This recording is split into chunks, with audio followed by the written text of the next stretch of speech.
皆さんこんにちは。本日はエル・ウーマン・イン・ソサエティ2019にご来場くださいまして誠にありがとうございます。さて今年で6回目となりますエル・ウーマン・イン・ソサエティ2019、働く女性のためのイベントとして皆さんが日々自分らしく楽しく輝けるためのヒントになるようなコンテンツをたくさんお届けしております。2019年のテーマはこちら、ニューエラ、ニューワールド、新時代の女性を生きる。働き方改革がスタートした今年、令和という新しい時代の幕が開けました。個人の幸せが尊重され、ワクワクするキャリアって一体どんなものなのでしょうか。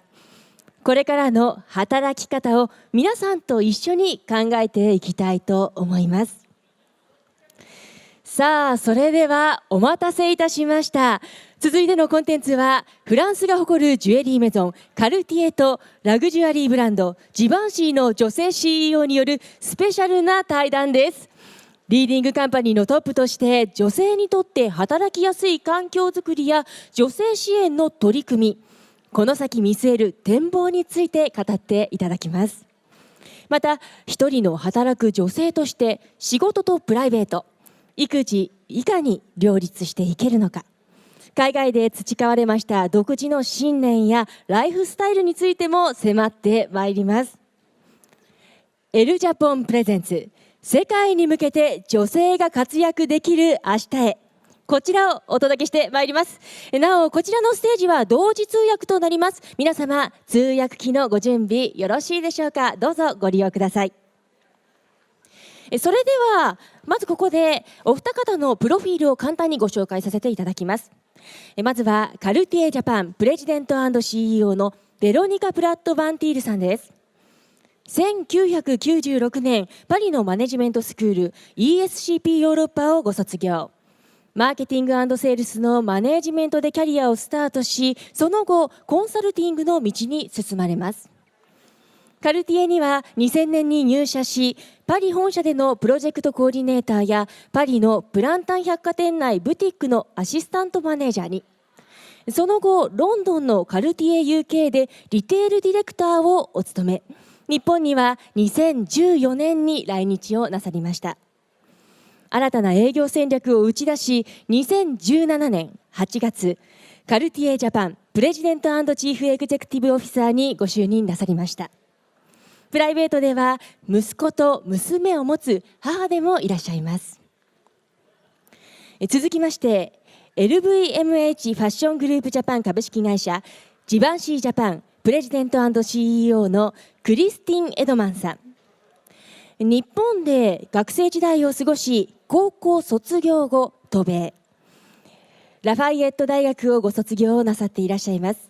その後帰国し、玩具メーカーマテルでアシスタントブランドマネージャーをご経験され、お父上のステラおばさんのクッキーのアントステラにてビジネス展開ディレクターとマーケティングマネージャーを務めておられます。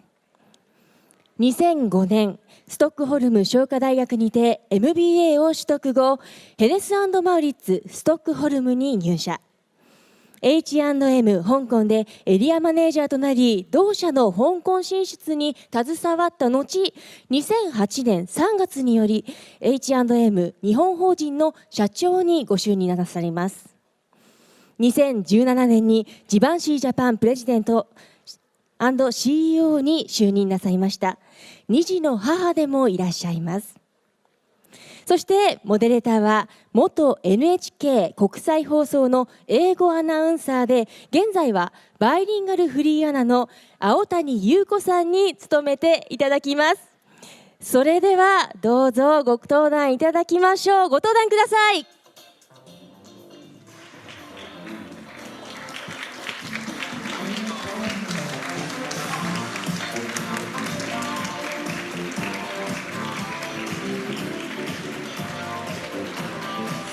ようこそお越しくださいました。それではベロニカさん、クリスティンさん、青谷さん、どうぞよろしくお願いいたします。Thank you very much and good evening to you all. Good evening, Veronica and Christine. Thank you. Without much further ado, let's begin our talk of New Era, New World.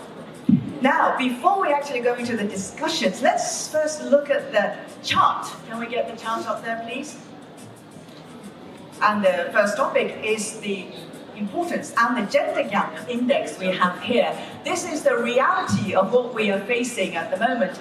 And the gender gap index, as you can see, at the top is Iceland, Norway, Sweden. And if you go right to the bottom at 110th position is Japan, unfortunately. And can we also get the second slide there as well?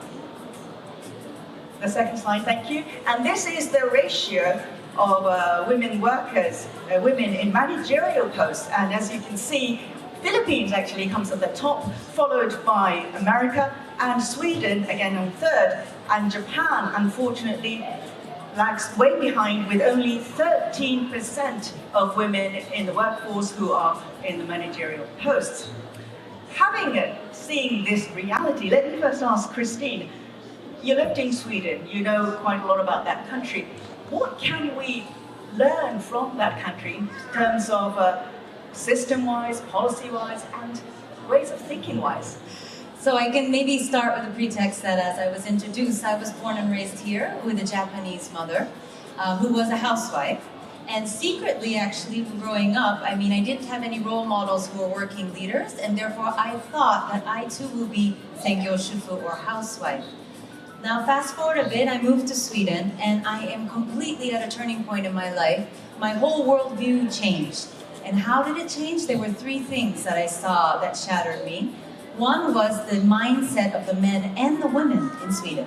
For them, working and having a happy life at home was a given. It's a right. Of course you would have that. So the women said, of course my husband or my partner would be sharing the household work. This was normal. And in the society as well, it was full of role models. There was no choice but to work. So you see very many different couples with different standards, but they were all working and having a career. And the third thing was, of course, the governmental structure. I think many of you might not know, but in the 70s, Sweden was similar to Japan, actually, in terms of the number of women in empowerment positions. What changed a lot was financial incentives, increases in tax.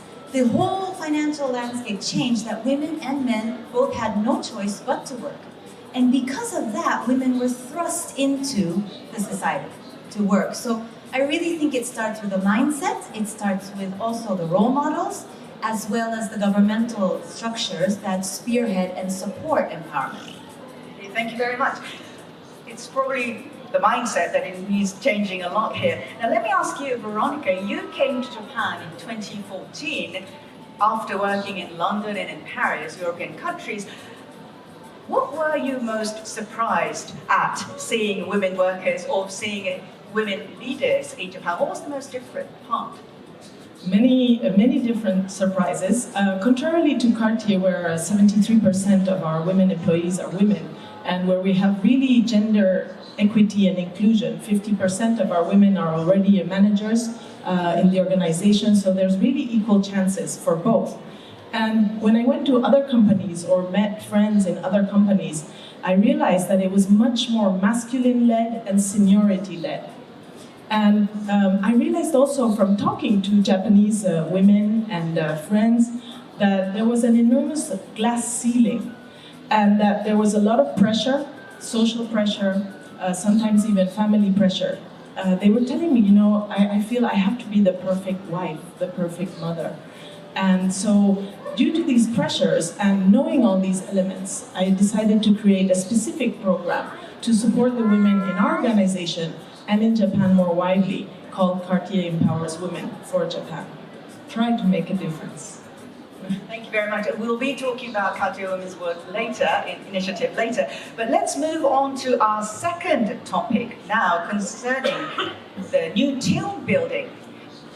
We've often talked about women versus men as bipolarization in lots of terms, but we have come into a new era. Now we have to think not about people's confrontation, but about diversity, about integration.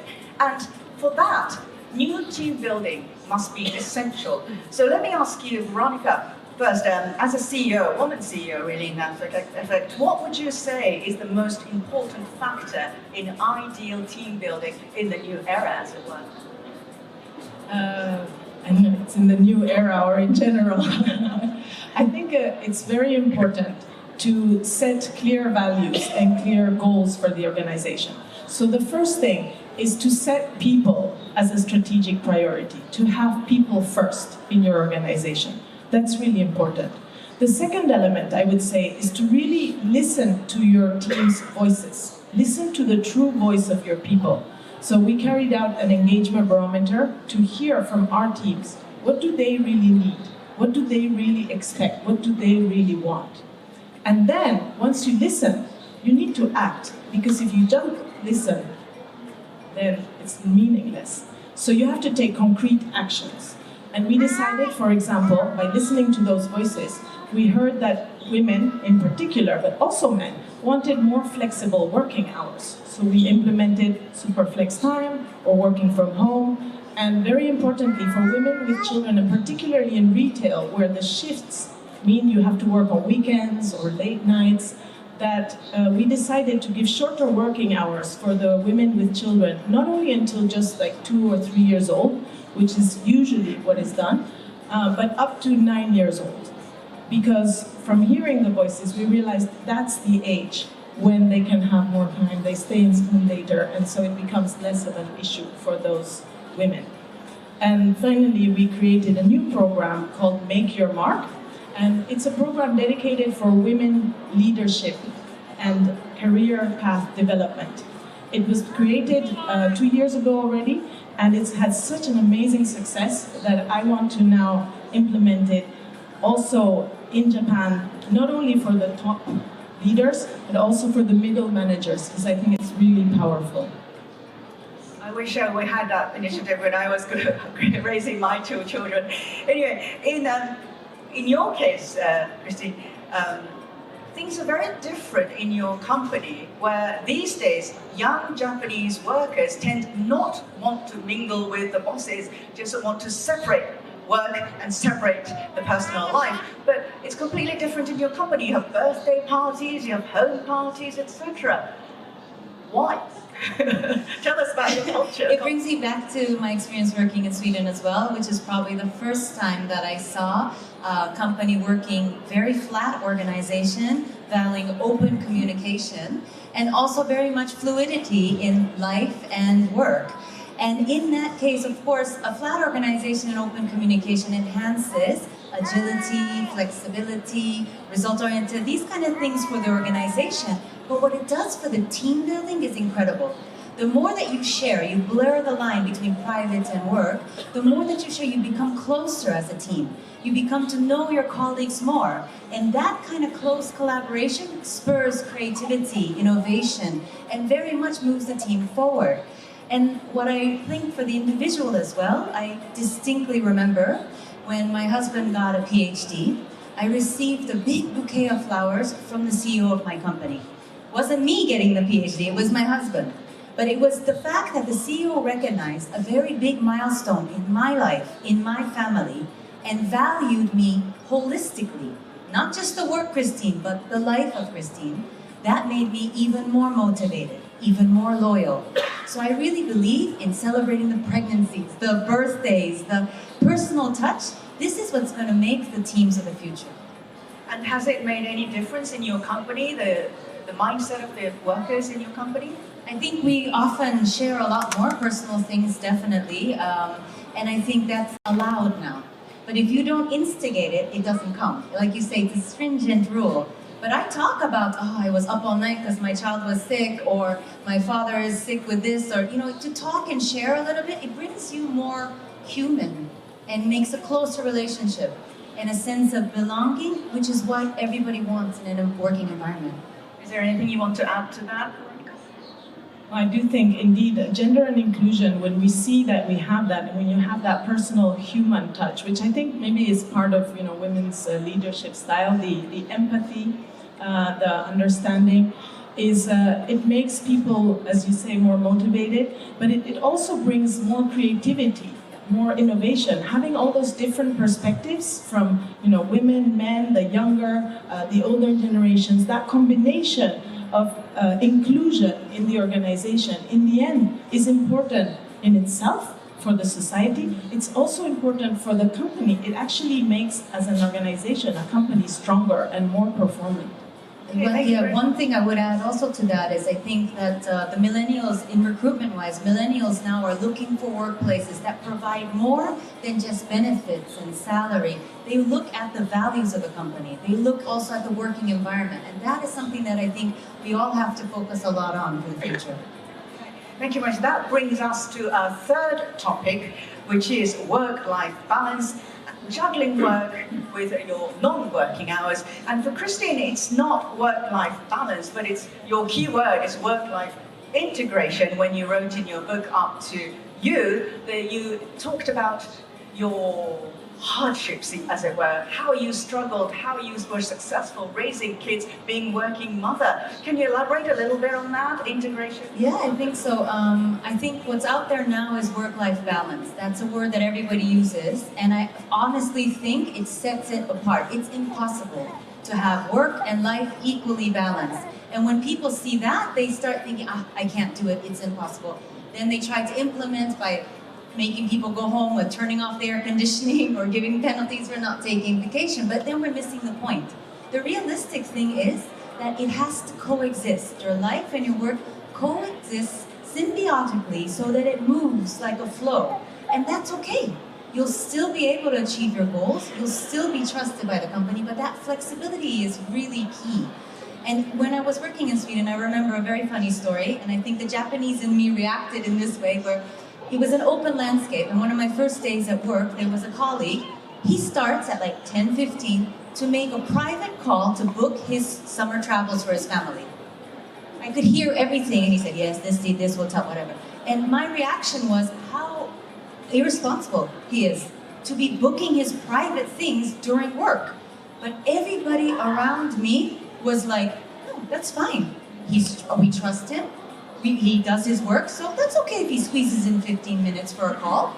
And that was very shocking, but my first view at work-life integration. The person who was calling, he just figured it's practical. I work 8 hours, the travel agency's closed on the weekend, so I have to call. Okay, but I really realized that around there, everybody was very accepting. So that's when I first saw that it's possible to weave both together.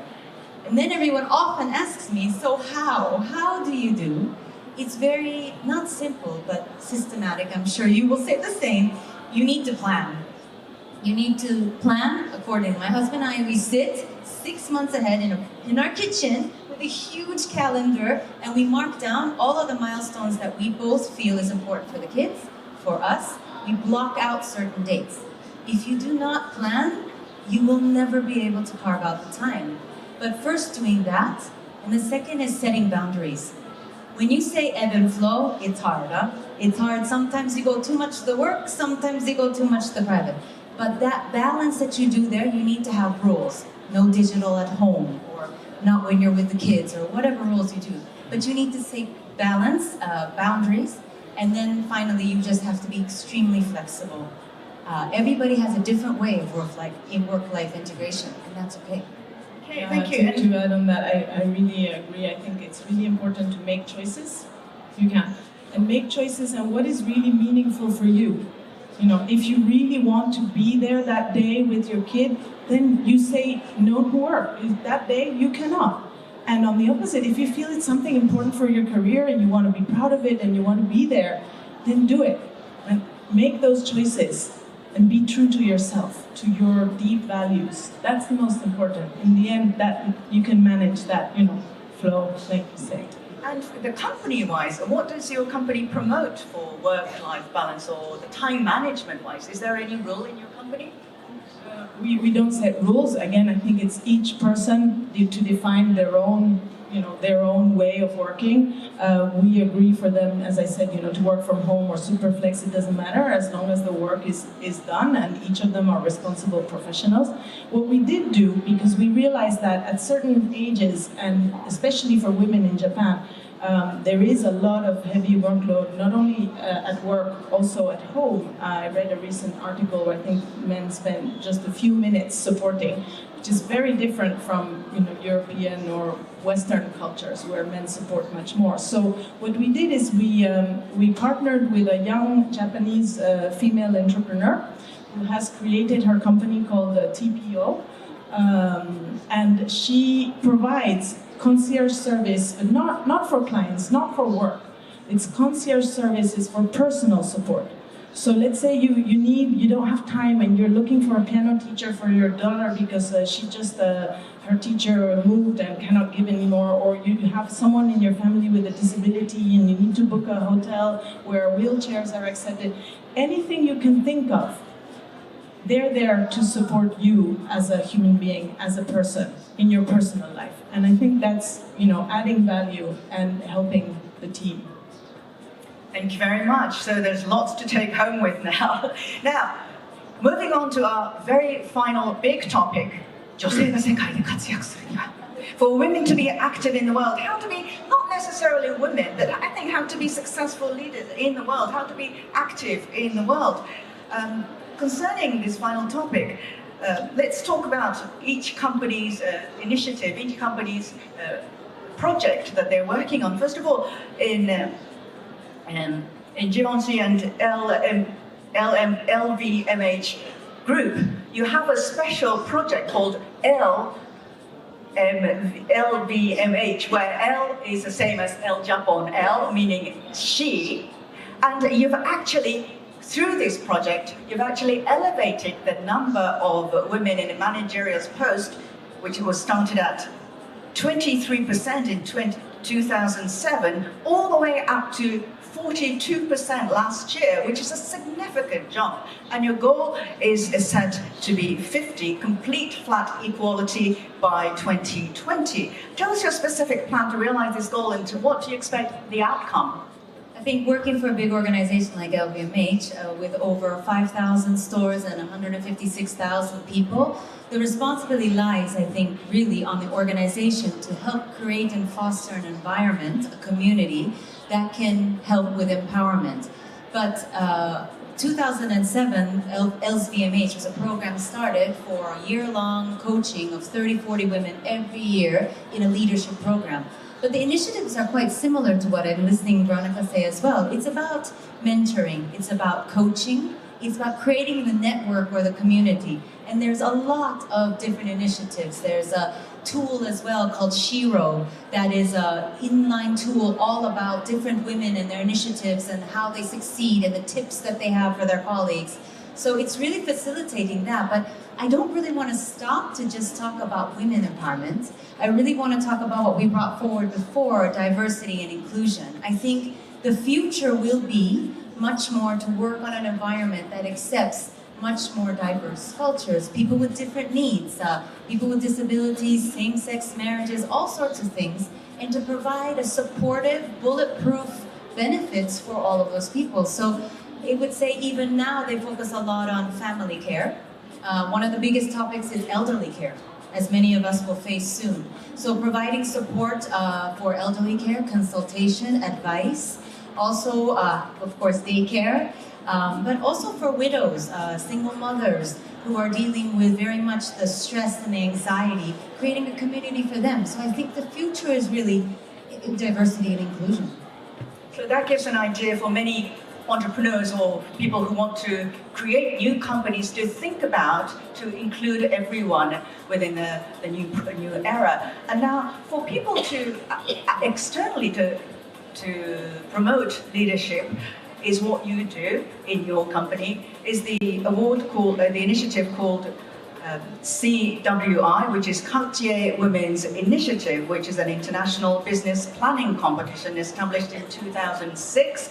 And for the purpose of supporting female entrepreneurs who will open up the future with new ideas. And before we actually ask you all about this project, we'd like to see here the finalists of this award of the messages they give us to every people here, every people out there, not just women, but everyone who wants to start something new, who wants to change the world. So let's hear the messages from the finalists of CWI 2019. Can we hear the video, please?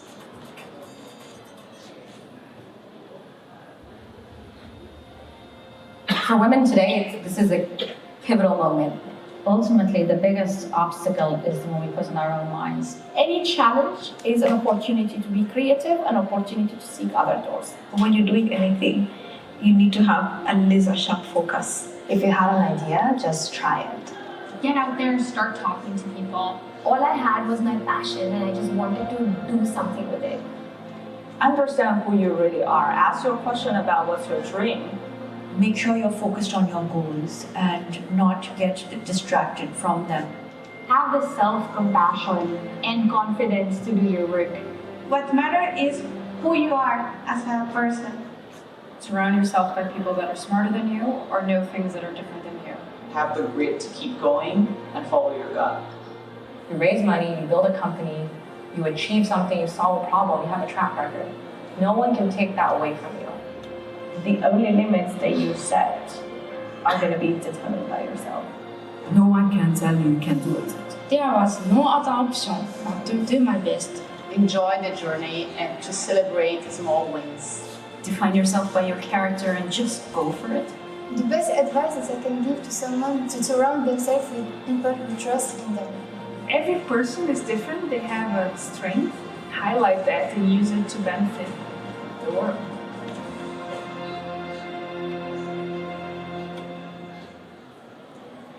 Those are empowering and insightful stories, messages, and yet it's not something impossible, I think, which gives courage to everyone. Can you tell us a little bit about your initiative, Cardi Women's Initiative? Yes, Cardi Women's Initiative was indeed created in 2006 in partnership with INSEAD and McKinsey, really to try to make the world a better place.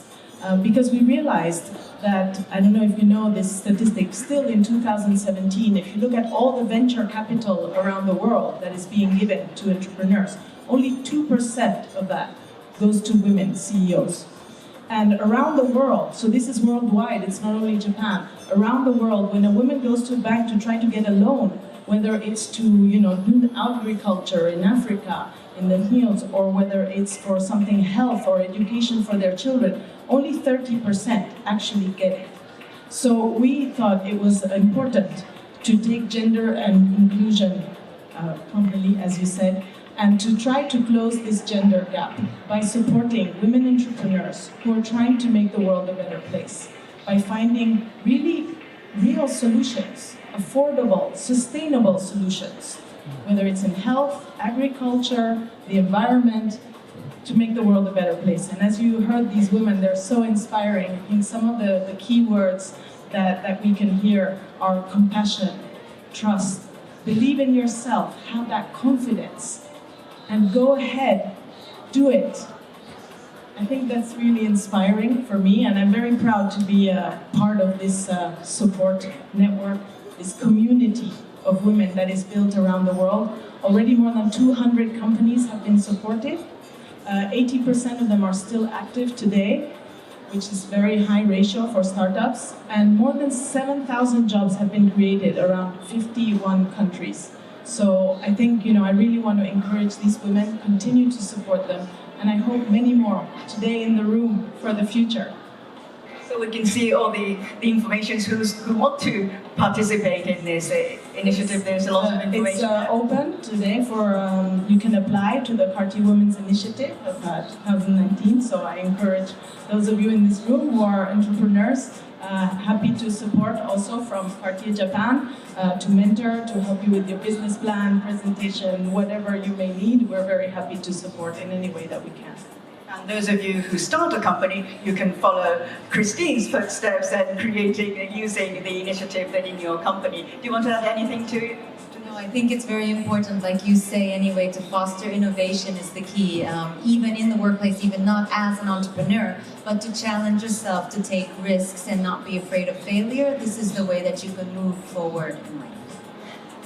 Now, hearing all these empowering, insightful messages, I'm sure people on the floor, the participants, would like to ask questions to these ladies here.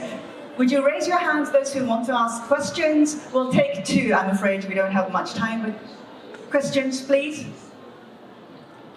This is the courage, the time of courage that you have to take. Questions, please. Yes. And he's a very courageous person here. Hi, Veronica. Congratulations. This is a great session. I'm actually inspired a lot by two ladies. I'm trying to ice-breaking role to follow more questions. But I think probably most of audience here want to know what kind of breakthrough moments two of you ladies had in your personal career. And you are great leaders right now. And of course, women or men or female or male. Yeah, I completely agree. It's doesn't matter and inclusive everything. But just my personal curiosity as well. What kind of breakthrough moments in your mindset maybe? Yeah, just some curiosity. Thank you. Thank you very much. Yeah, I think what I touched upon, I think for me, growing up in Japan and then moving to Sweden, the breakthrough moment was seeing what was happening in Sweden. But that has impacted me now in my career. But my personal breakthrough, I would say, in career-wise, was when I was graduating the MBA from Stockholm School of Economics. There was a journalist that came and asked everyone, what do you want to do when you graduate? It was the first class graduating. So they went around and said, and everyone said, I want to do this, that. And I said, out of my mouth, I want to open H&M in Japan. And the second I said it, I was like, hazukashi. But, basically that moment changed my life. By taking the chance, what happened was that quote became the headline of the financial newspaper the next day. It said, she wants to open H&M in Japan. And from there, it snowballed all into getting an interview, all of this. So, sometimes taking that chance, even saying something crazy that you think might not be, but is your dream, you've got to stand up and say it. You have nothing to lose but to try. And by me raising my hand, it changed my life, actually. That's a beautiful story. I have also two moments. One is when I decided, after my studies, I decided to go all the way to the other side of the world, to leave my parents, to go to China. And I had just had an operation. So I had to decide if I would go anyway, because I had this opportunity, or if I would just stay, with crutches and wheelchair back home. And I thought, I don't want to miss this chance. I might not have this chance again. So I did it. And of course, there were times that were tough because I was alone, the other side of the world. I didn't speak one word of Chinese. I didn't know the culture. I didn't have any friends. But I really enjoyed it, and it was an experience of a lifetime. And then later on in my career, it was also a decision where I really wanted to do retail, and I knew deep inside that was something that I would enjoy doing.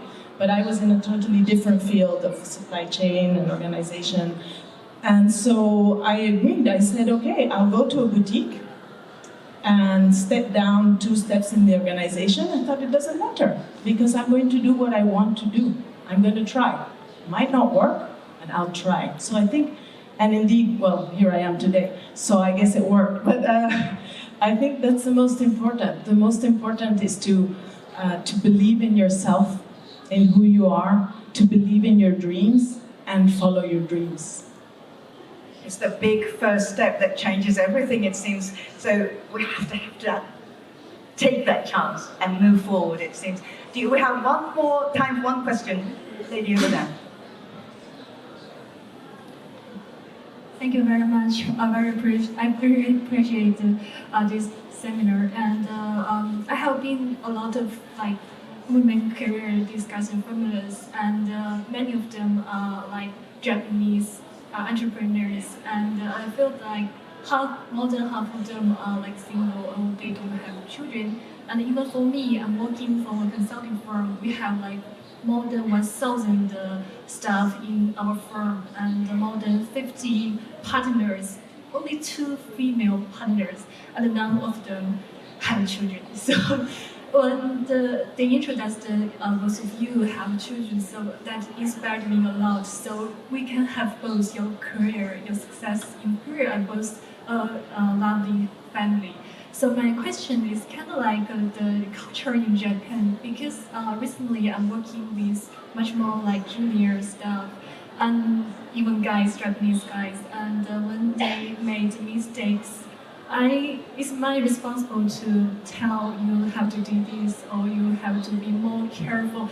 But in Japan, we act like we don't want to be like strict women. That like men will hate us, and even I'm Chinese, so there's more like in a different country, and you are foreigner, female. So sometimes I don't want to act like a strict mother, like nagging all the time. But for you, both of you two, do you have any ideas for the girls in Japan who wants to build like leadership or not a bossy boss? Any ideas? Okay.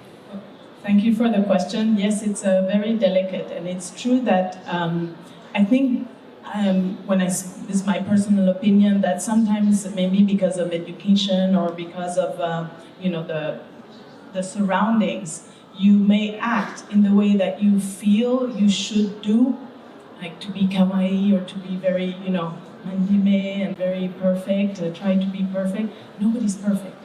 So, as Christine said, trying to be yourself, I think is really the key. And I always say to my team, this is one of the values of organization, it's integrity and trust. If you should be able to speak to anyone. It doesn't matter if they're man, woman, if they have 20 years in the company or, just started. As long as you do it with respect and in a positive, constructive way, it will be positive to the organization. And people will respect you and will appreciate you for it. So I would say, don't be afraid. Be who you really are, speak up, and do what you believe is right. And it probably is. So you're lucky. You probably think I'm crazy to tell you this, but you're lucky now because now is the time, probably most ever in Japan, where everyone is talking about like integration, about women leaders, and they're fostering many initiatives to start. And so this is the time that women like you have to grab the reins. This is the chance. So what needs to happen in Japan is first for you, individuals like you, to have the mindset to say, no, I want to change this. I want to be different. I want to demand a different norm. Then for you to become the role models and to see and have a network and community around in Japan of people who can support you. It'll be tough, but if you have a network supporting you, you can make the difference in your 1,000 people organization. So hang in there. You're doing the right thing and you're making a difference, and you can have work-life integration. It's up to what you demand. And you know what? You're the one shaping your career. Yeah? Thank you very much. Thank you very, very much. And I'm afraid, although we'd like to ask more questions and your talks, time is running out. So the one I'd like to ask both of you, Veronica and Christine, final message for the audience here.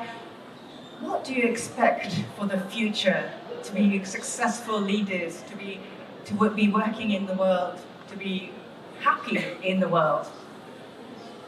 Wow. Big question. I think the biggest thing, and maybe you've heard it before too, is you have to have the passion in what you do. It's amazing the power you can have to take on different challenges if you love what you do and you have the passion. So choose carefully, choose wisely what you do, but have the passion to do it. And the second is, my goodness, be demanding. You should be demanding. You deserve work-life integration. You can create this because you have to be proactive in creating your career. No one is going to just serve everything. It's what you want. So I have to encourage you, be the driver of your career, and everything will be up to you.